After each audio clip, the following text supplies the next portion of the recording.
by UC Louvain and Gacy's Leibniz Institute for the Social Sciences.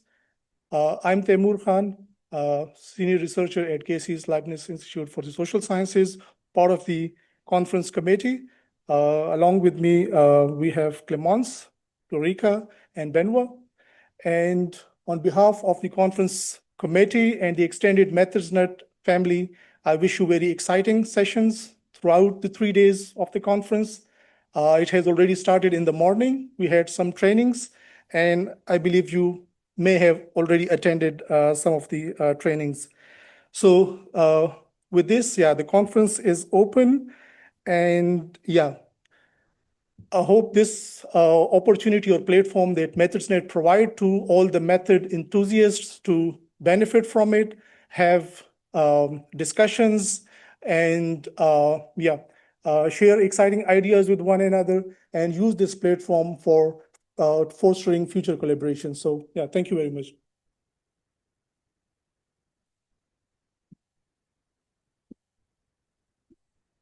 So hello all. So what we'll do next during this plenary session is I will talk a bit more about the event, and especially what MethodsNet is developing currently, what we're developing now, what we'll be developing in the close future between now and the next conference. And after this, we will have an exciting roundtable around a very timely topic, which you have seen on the program. But okay, first things first.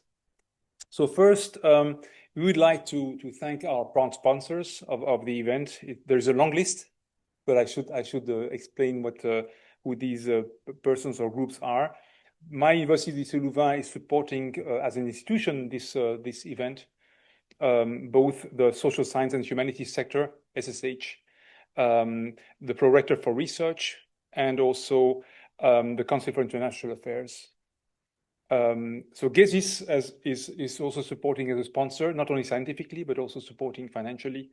And we're very happy to have this joint venture with GESIS, who is a major player around social science data and services across Europe. Then we have a series of institutes of UC Louvain. UC Louvain is an institution which has made the choice roughly 20 years ago to create separate institutes to manage research, separate from faculties and schools managing teaching. ISPOL is a political science institute. The IRSS is the Institute for Health and Society. The IACOS Institute gathers multiple disciplines across sociology, anthropology, education science, population science, etc. The LORIM Institute is Louvain Research Institute in Management, so management research. My own center, the CESPOL Research Center, around comparative politics. And we have two first mover sponsors, Edward Elliott, the publisher, who you can meet at the booth in the welcome space, as well as the Verbis software company that develops multiple tools, in particular the Max QDA software, for which there is also a training session, a demo session later at the conference, and you're very welcome. So many thanks to those sponsors who made this event possible. Let me tell you a few things about MethodsNet. That was launched only 4 years ago as a let's say a very basic group, just not so formalized, and that only became a membership-based association 1 year ago, a year and a half ago. So we are very young. What is our DNA? Our DNA is to offer a range of services, let's say, and perform a mission across the human sciences, broadly defined, so social sciences and multiple disciplines around them, having to do with human beings. And so first, we ambition to provide global access to top research methods via training, in particular, to junior researchers and practitioners. We also ambition to be a platform to facilitate, as we're doing here at the conference, facilitate dialogues across research methods developers around innovation fronts. And importantly, and last but not least, we want to foster pluralism in dialogue across methodologies and epistemologies, which is also embodied at the conference. So our values are those of pluralism, dialogue, collegiality, of course, equitable access as much as can be. We know that there are some barriers to access training for multiple reasons, travel, funding, etc., etc. And the not-for-profit orientation. We will keep these values as long as MethodsNET exists. So, long story cut short, we ambition to be a double global network, both of expert developers and teachers and pedagogues of methods, and users and learners, both within academia and outside. So, as an association, that's only a year and a half ago, we decided to make that jump. We are developing, let's say, further via a membership structure. As you may know, most of you in the room are members already. And there's 4 categories of members. You can join us in a flexible manner, depending on your current position and interest. We also have a number of institutional partners, not only for the events, but also ad hoc partners. We are developing the association, which of course requires some staffing and some infrastructure. And in particular, we're developing gradually some digital services and interface, our website and beyond. Regarding events, we already have conducted 4 summer schools. Actually, the 4th was this year. So the 5th one, it is a mistake in the slide, the 5th edition will be in Vienna at the CEU, by the Central European University in Vienna from late June to mid-July 2026. We will offer certainly more than 30 courses, including some online courses in diverse formats. And we're offering this in a very complementary way with another event, a partner event we are proud to endorse, which is the COMEX, the Constance Method Excellence workshops taking place in Constance in the springtime next year. And it's also complementary to the offer of Gezi Summer School, which is also very, very excellent research training event. It takes place especially in Cologne, right? In Cologne, in Germany, different places, locations. We will hold a 3rd yearly conference next year, and that's the date is still to be confirmed. It will be still in Louvain-la-Neuve, and then we'll move to another location. If you're interested to host a 4th conference, 2027, please get in touch with us.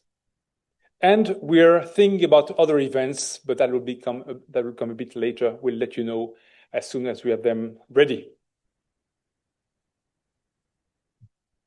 Last but not least, we are developing the MethodsNET communities. We just had a meeting right now here in Louvain-la-Neuve with the co-conveners of these communities. So what is the concept? These are member-driven digital platforms for exchange and for mutual learning, for troubleshooting.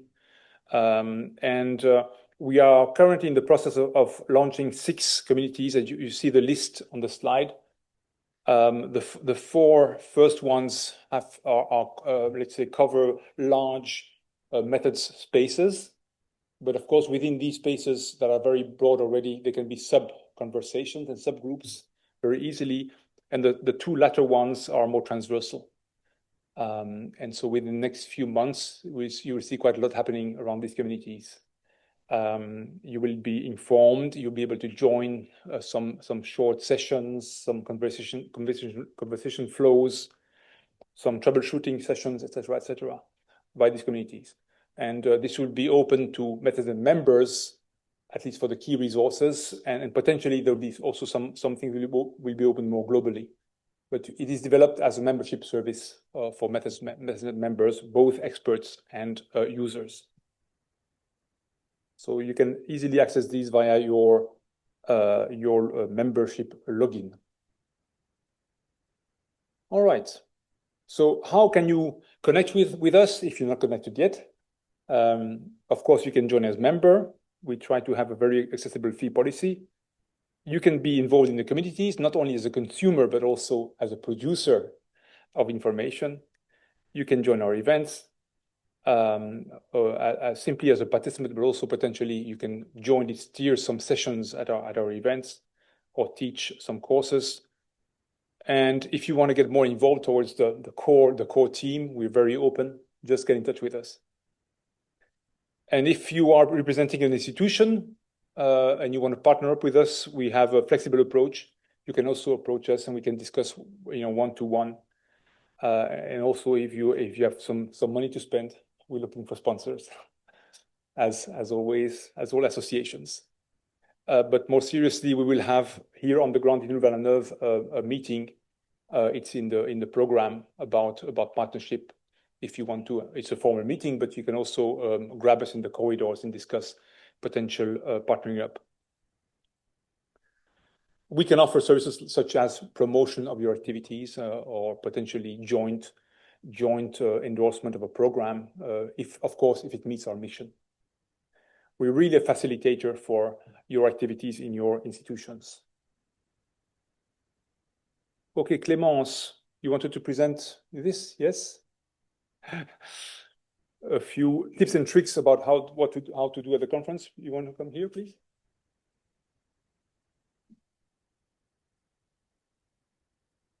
So yes, just some basics for you to know.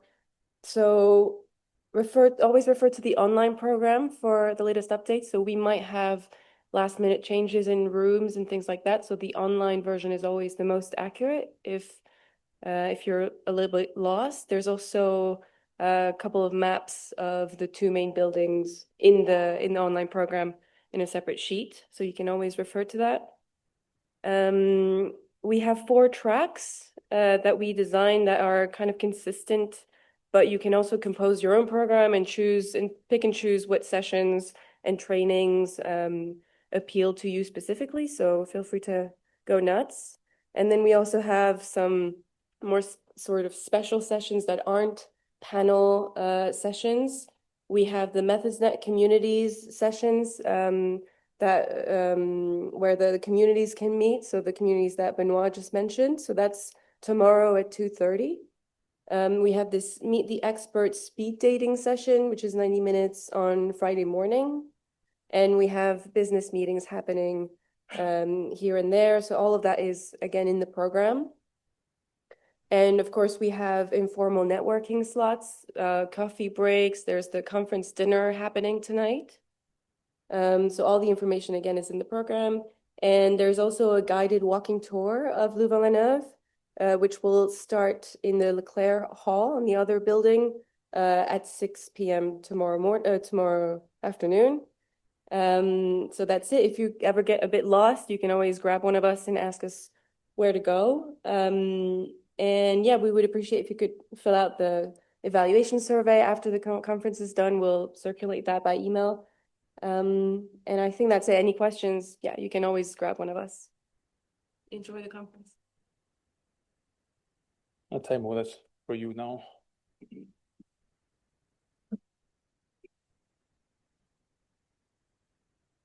Okay, so this year we also plan to publish the conference proceedings, and that would be with the author's consent. So if you are willing to have your paper or even your session report as part of the conference proceedings, we have already sent out the emails about it. All the proceedings will be published on Zenodo, and it will be under open access CC BY 4.0 license. So everyone will have open access to it, and all research papers will have their unique DOIs.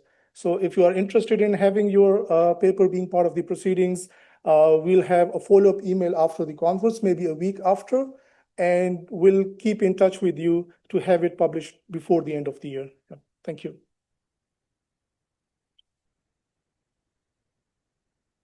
All right. So at this stage, but I think we will need to we will not be recorded because we're supposed to have some awards to give right now. But I will at least announce them right now, and then we will take some nice pictures outside of the session.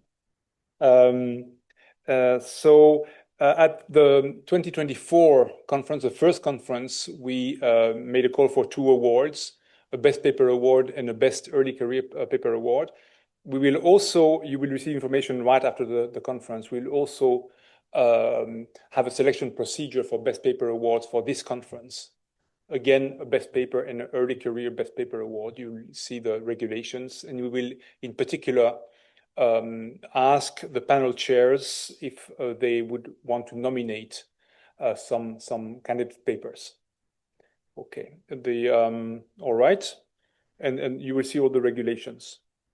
So I'm proud to announce that from last year's conference, the first conference, the best paper award goes to our colleagues Eva Thoman from University of Constance and Elena Oana from the European University Institute, with a paper titled Scope Statements in Empirical Social Research, in which they make quite a deep development on how to conceptualize and to empirically establish the scope statement and scope conditions, contextual conditions. And this applies to different methodologies. It's cross methods. Congratulations. Eva is there. Congratulations, but we are waiting for the awards.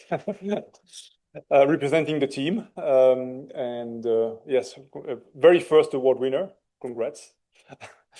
The best runner-up paper award is by Hilde van Bedenbos from the University of Leiden. That paper is titled Interpretivist Process Tracing in Foreign Policy Making Space for Agency and Contingency. So our colleague Hilde bridges in a way, in an original manner, process tracing, which has been initially developed outside of the interpretivist approach, and she bridges this with this very lively tradition in a pretty original manner. So she sets like a new agenda as well.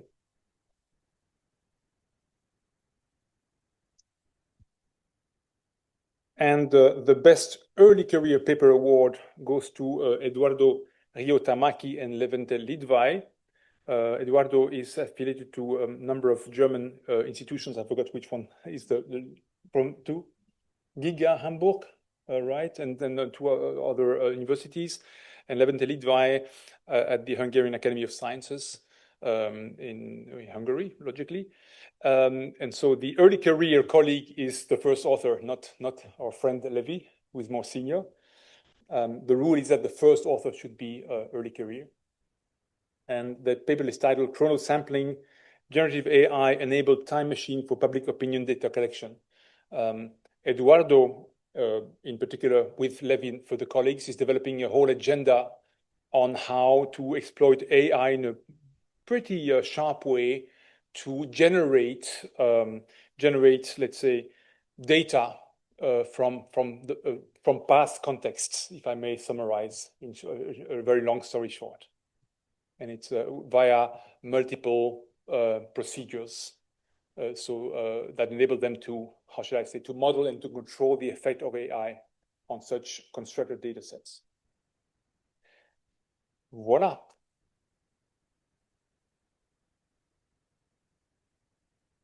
So a lot of sharp stuff, and we look forward to delivering the awards of this year's conference next year in 2026 in Louvain-la-Neuve. Okie dokie. Now we will move. We have, how much time do we have left? Yes, we have 50 minutes or so.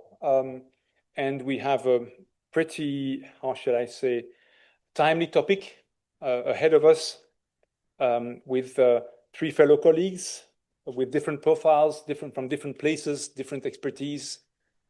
And we have asked these friends and colleagues to give us their thoughts on the role that research methods, methodologies, methodologists could play in addressing a major challenge that we face globally, and including in some locations like here, Belgium and Europe and North America, where we used to believe that there was some sort of public trust or trust of the public in research and science. At least that was like an assumption we had for a long time. And apparently, research and science are increasingly mistrusted. Not only social sciences, of course, it's a much broader picture. And so we thought that it would be very interesting to take it from the methods angle, because as we very frequently say in our methods courses, science is composed of three elements: theories or models or ideas, right? Some empirical evidence or data, and some methodologies. So methods are very important cornerstones of any science. And so can we do anything to address this growing and in a way concerning mistrust vis-a-vis research and science? And how does it also interrogate potentially our social role as researchers? So I first give the floor to Timothy, and before I say so, let's do the following. Each one of you will have like 10-ish minutes, right? So that we have then ample space for discussion. And some of you have some slides, more or less short or pretty long, but please stick to like 10-ish minutes so that we have time for an exchange with the friendly audience. So Tim, this is you have the word.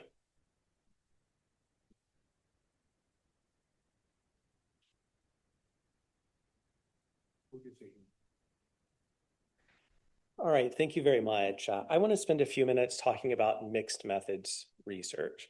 And that's my background. I'm a methodologist focused on mixed methods. To tell you a little bit of what that is, I think of mixed methods as a study that involves collecting and analyzing qualitative and quantitative data and integrates the two in a study or a very closely connected series of studies. And the integration is really what distinguishes mixed methods from other sorts of research designs. So in my opinion, mixed methods is a way to maybe blend the best of both worlds. We talk about leveraging the strengths of multiple methods. I don't claim that it's a panacea necessarily. Certainly there are research that does not call for a mixed methods approach, or we have to think about the resources and time involved in mixed methods and whether that yields enough value in order to really make it worth it. Having said that, I do believe that many research questions that I try to address applying social sciences would be better from a mixed methods approach.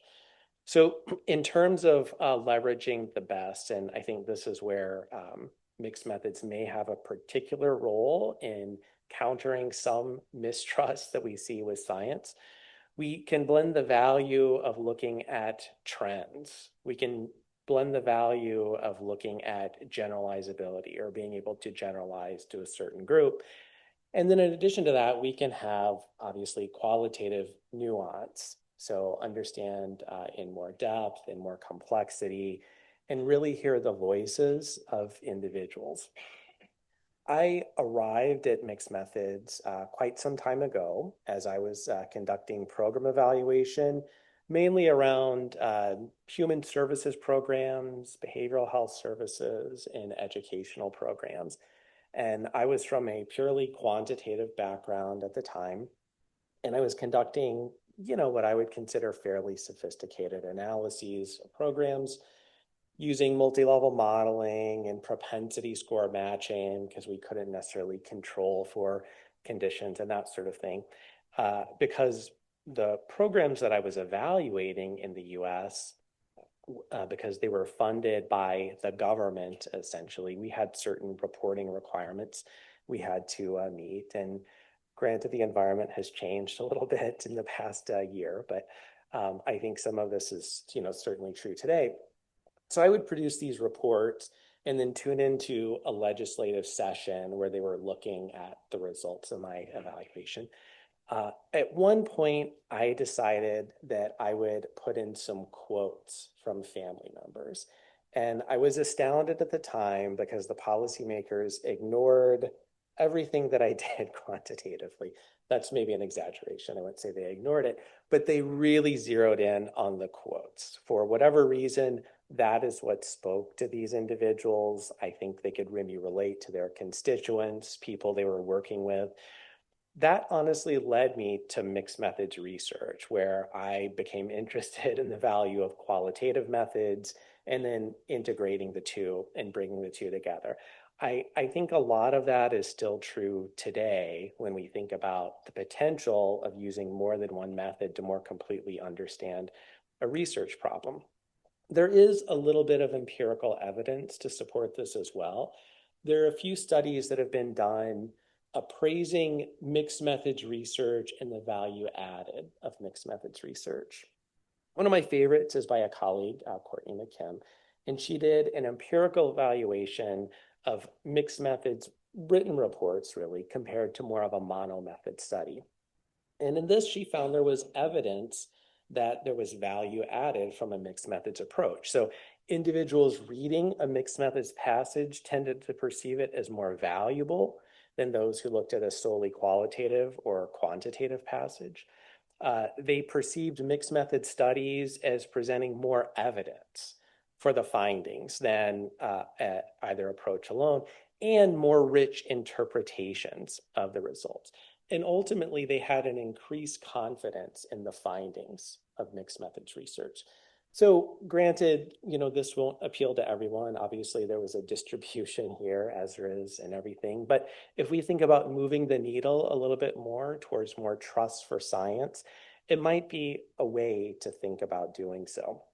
Because again, we can leverage the strengths of both, looking at larger trends, but then also pulling out individual experiences and perspectives. Sometimes when reading qualitative reports, for instance, it could be a little bit easier for someone to see themselves represented. They might be able to relate a little bit more to the results. So I'd ask you to consider mixed methods as one potential approach to countering some of that mistrust.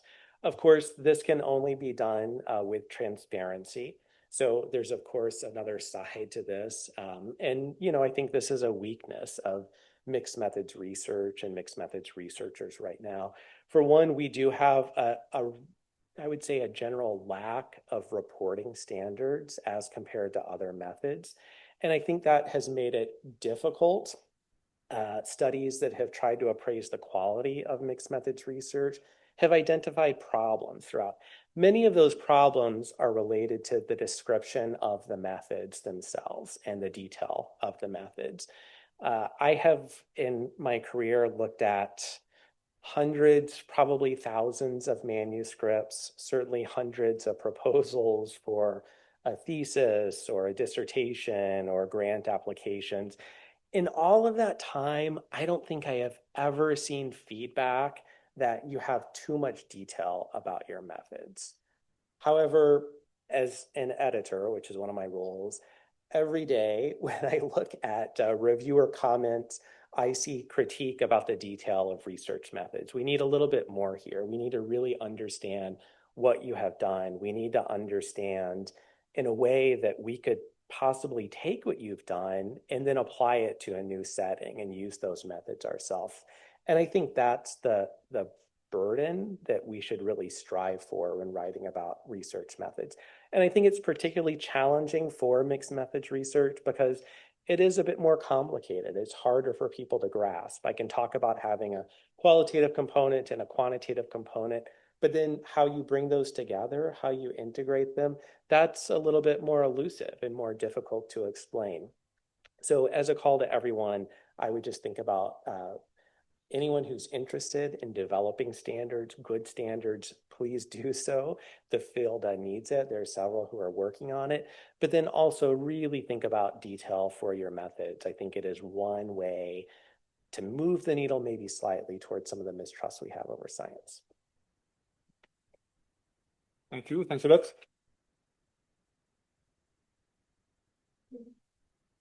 And so now I give the word to Emmanuel Remy Ayede, who I think you will give us also some perspective, also from some policy-oriented research and also in your field. Thank you. Yeah, thank you very much. As you said, engage more with the policy sciences and as they occur within Africa. So my discussion will begin with looking at even the idea of mistrust of science, and to say that the concern about popular distrust of science has accelerated in the public sphere, and then has been made worse by the COVID-19 experience.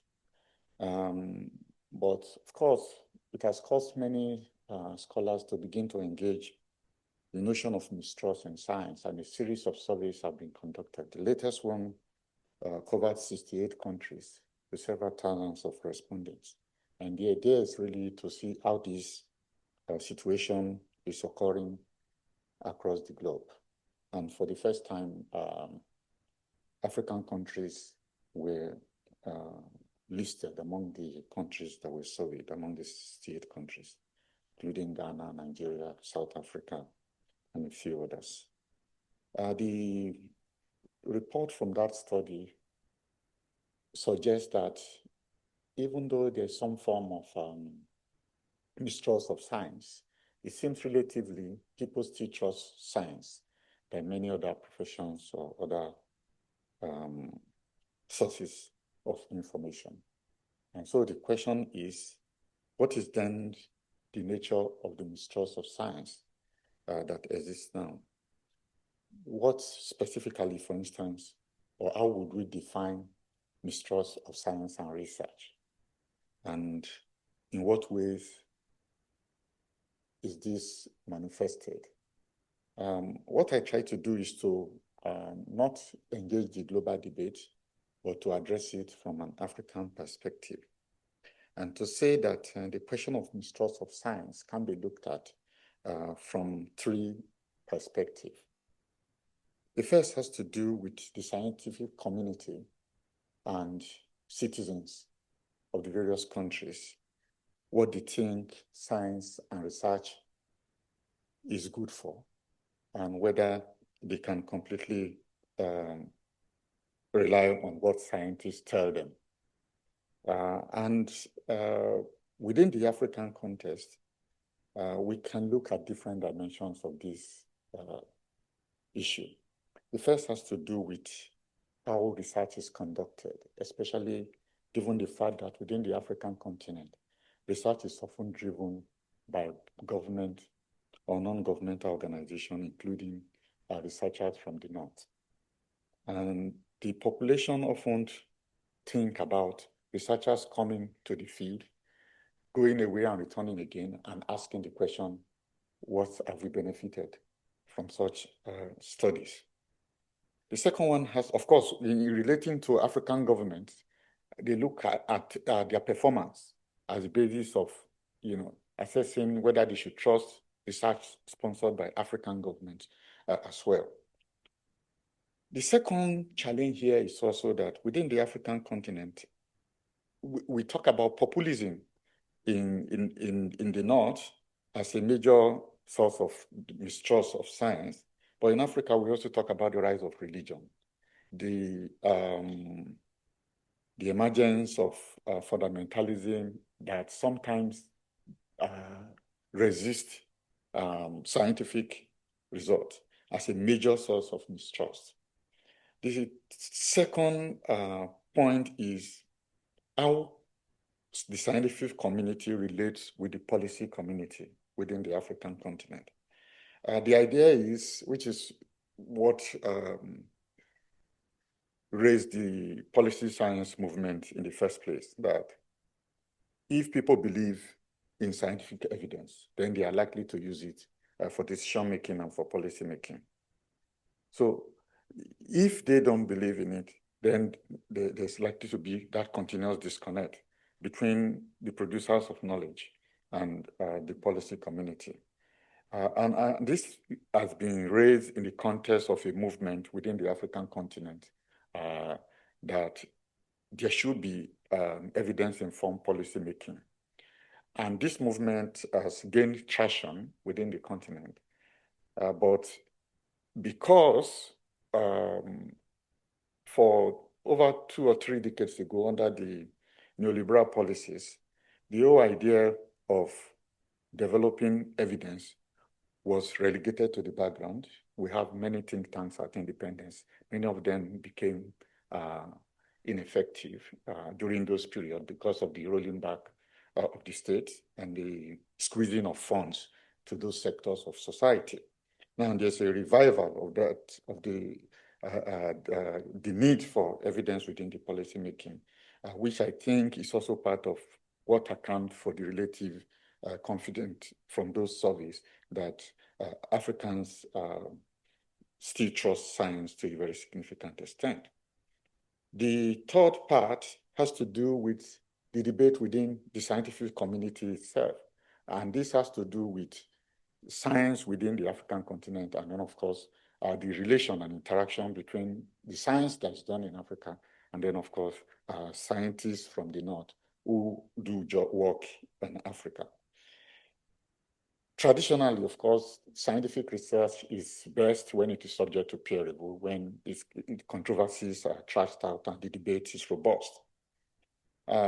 So in the first instance, that is supposed to be normal and is supposed to promote the integrity of research and scientific activity. But we have a history of relating with science, which dates back to colonialism. And so that history does not promote confidence in the kind of science that about African society and African communities that we have received in the past. And so there's always this question of how do we then take contemporary scientists who come from the North to do research in Africa. And they will talk about decolonization and decolonial studies. Because the idea is really that the relationship between science coming from the North and science in the South embodies unequal power relations, both in determining issues that have considered important and issues and how those issues are also addressed. And so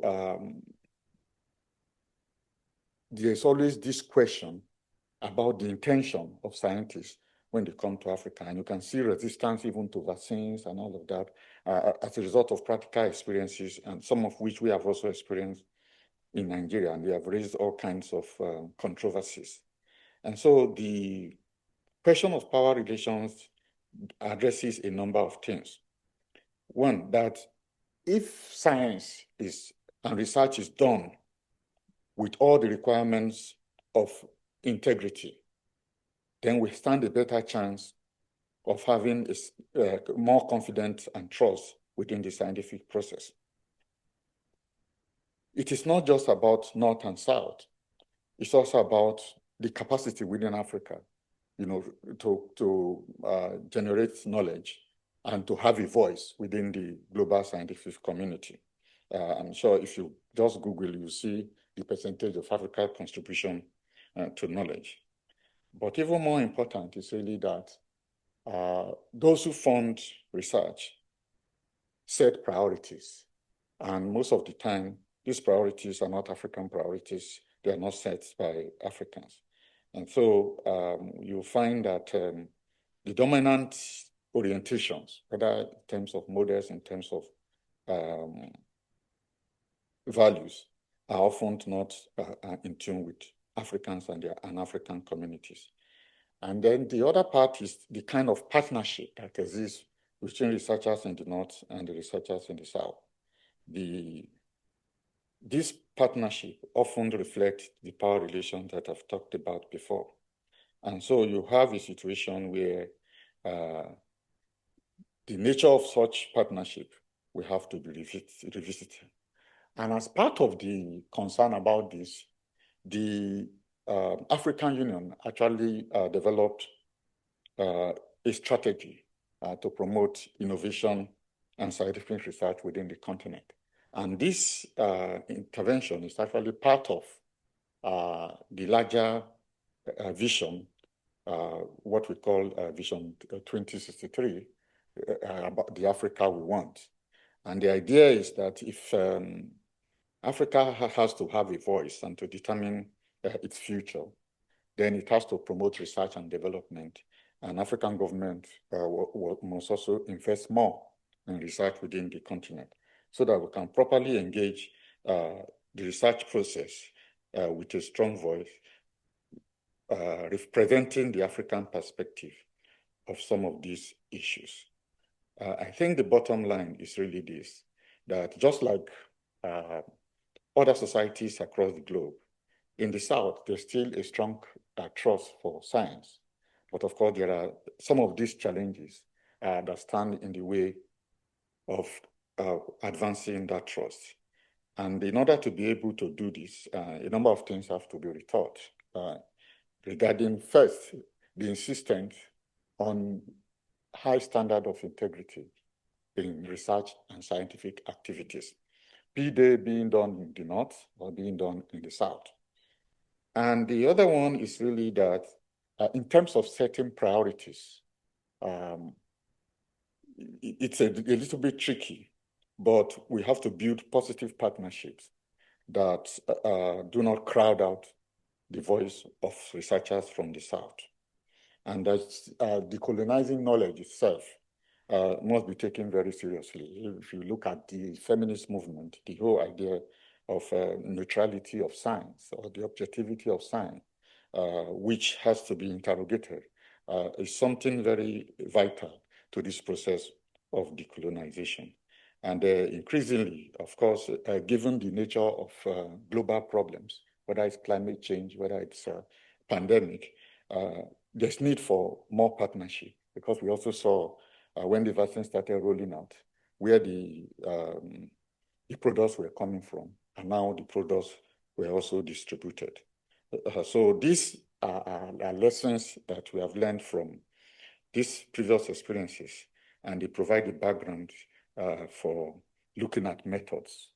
Now, with regard to methods, we know that there are multiplicity of methods, and they have implications for what the output from research. And we think that method pluralism should be promoted, and that a consciousness of the ideologies that underline some of these methods have to be interrogated so that we can properly neutralize the power relations within the scientific community. And hopefully we'll be able to build more mutually rewarding and reinforcing partnerships that put the human being and his dignity and health at the center of all research activities, whether these human beings are from the North or from the South. Thank you very much.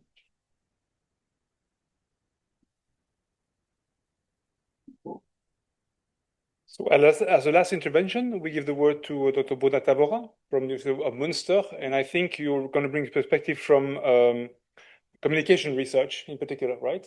Yes.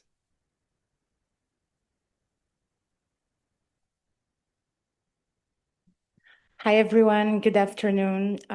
What a challenge to talk after these two colleagues. Well, in my presentation, I would like to bring some perspective about communication studies and also participatory methods, which are my background. So let's go.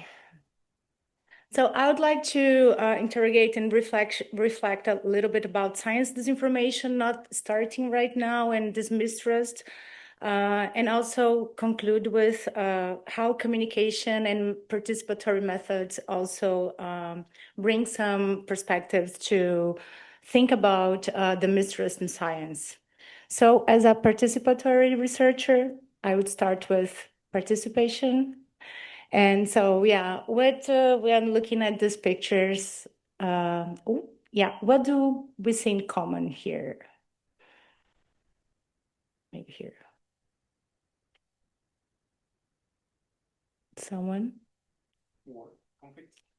Conflict, war. What? Research, what else? Threats. Yeah, they are science, right? They are all produced by scientific knowledge. So this issue that the history of science suggests that the scientific findings, evidence, and all of this are not really done equally. And so we are talking about wars, we are talking about chemical weapons, we are talking about vaccinations. And so we are talking about these different results on science that it's kind of, it's not like difficult to question the integrity of science when we see that science was used to many different strategies and objectives. And just bringing some examples of this, there are these two main turning points when we think about science and trust in science. And I bring this reflection from Naomi Oreskes. She's a historian of science from the US. And she has done a very big research about the role of tobacco and the oil industry in mobilizing a very big number of scientists to assure that their business were not giving some troubles to the population. And she addresses this issue that the main goal of these industries was to suspend the notion of truth and collecting and connecting a lot of different scientists to build confusion related science. And she brings two she shows that these scientists use it main two things. So they approached issues and results as possible theories and not established facts or evidence. So the very much well known for us is the climate change issue. Is it a human-based thing? It's anthropogenic or no? The world has always been warm. So this other thing that she brings that scientists connected to ExxonMobil, to the tobacco industry, they would pose things specifically related to the method. So they would ask questions about causative links between their industry and also their consequences. So yeah, the tobacco industry would question if Cancerland is connected to tobacco use. So Oreskes brings this idea that on the top of an already existing issue, which is the ivory tower science, and so this existing problem already, this other one from this industry kind of overlap this trouble related to trust in science. So this one is super interesting, right? Like they hear a lot using doctors to say that more doctors smoke Camel than any other cigarette. So then we have this very turning point related to the pandemics and the 2016 elections. On the disinformation studies, this also marks a shift point.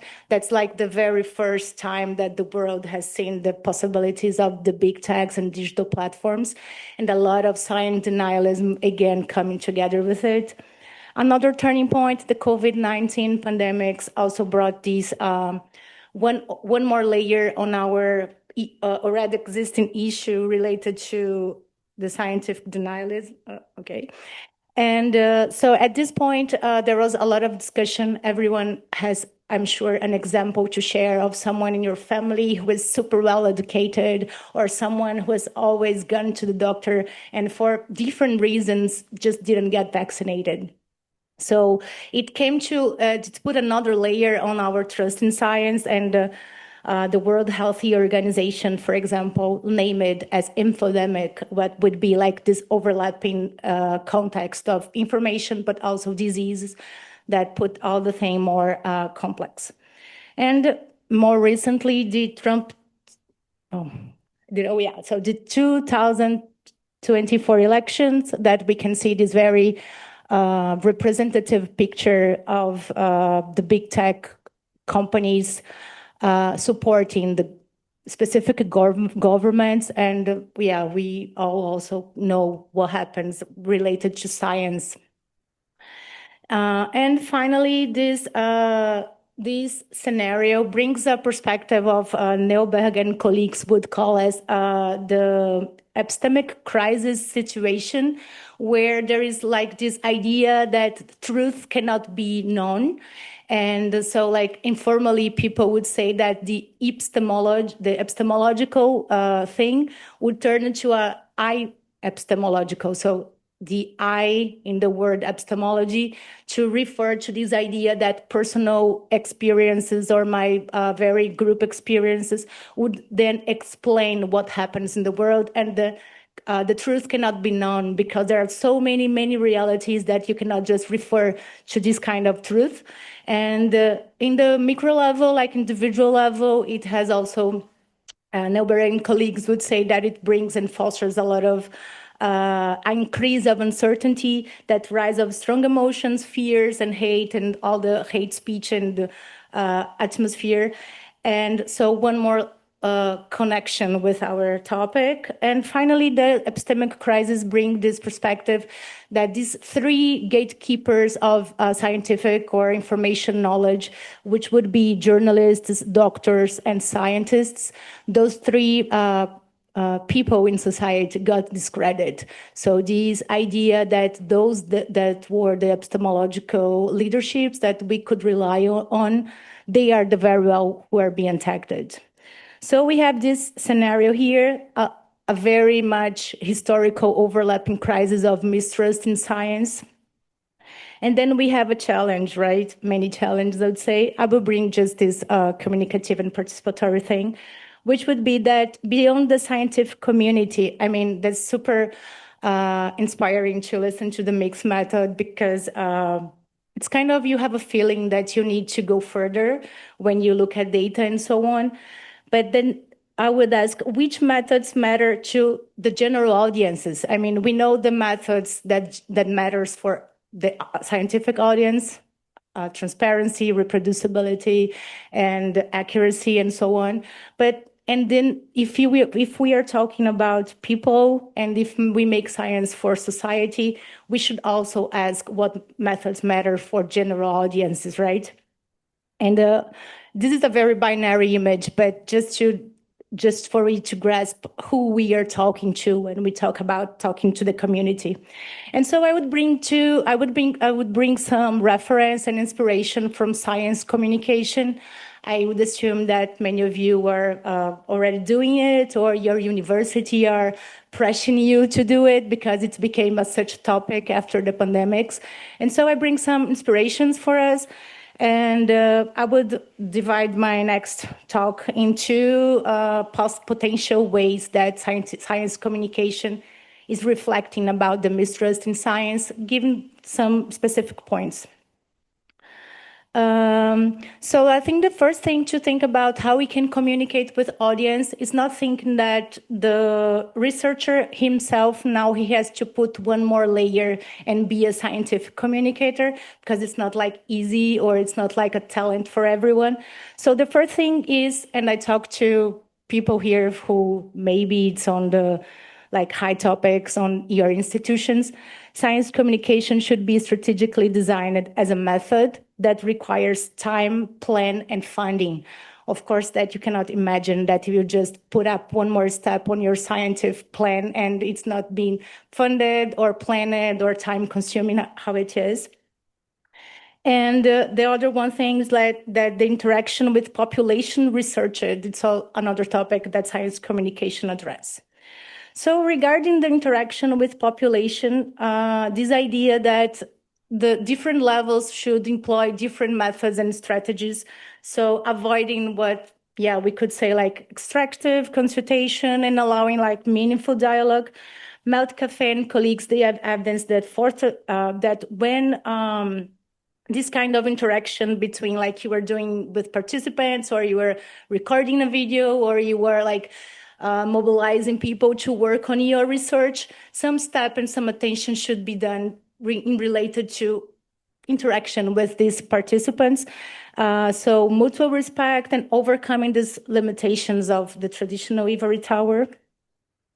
And also this idea that individuals who receive feedback from experiments they participated Druckmann and colleagues as well has said that individuals who receive feedback from experiments they participated are more likely to share positive messages about science. So it acknowledges contributions, strength trust, and amplify networks of communication. So a second to you to check this cartoon. Yeah, Zoom. Okay. Zoom the music. Oh yeah, sure. So, and yeah. So just to give some points related to the science con, some ideas that they bring is like common sense on your field. So try to bring this perspective. What would be the common sense of your field? Then you can create some strategies related to it, and also consider different formats. Of course, that we rank when we have papers. I haven't seen a funding application who asks how much time you went to school to give a talk, or how many consultations you have give to the local museum to share your findings.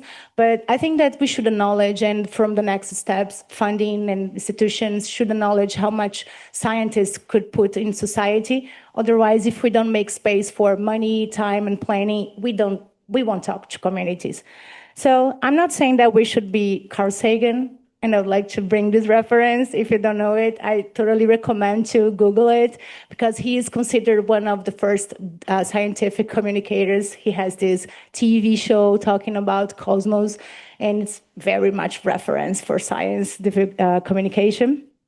So yeah, it's not like being someone who is doing the science communication, but invite you to put this in your next funding, talk to your institution, check there if there are some potential communication strategies to develop, because I think that would be the next step when we think about methods about science communication. And that's it. Thank you.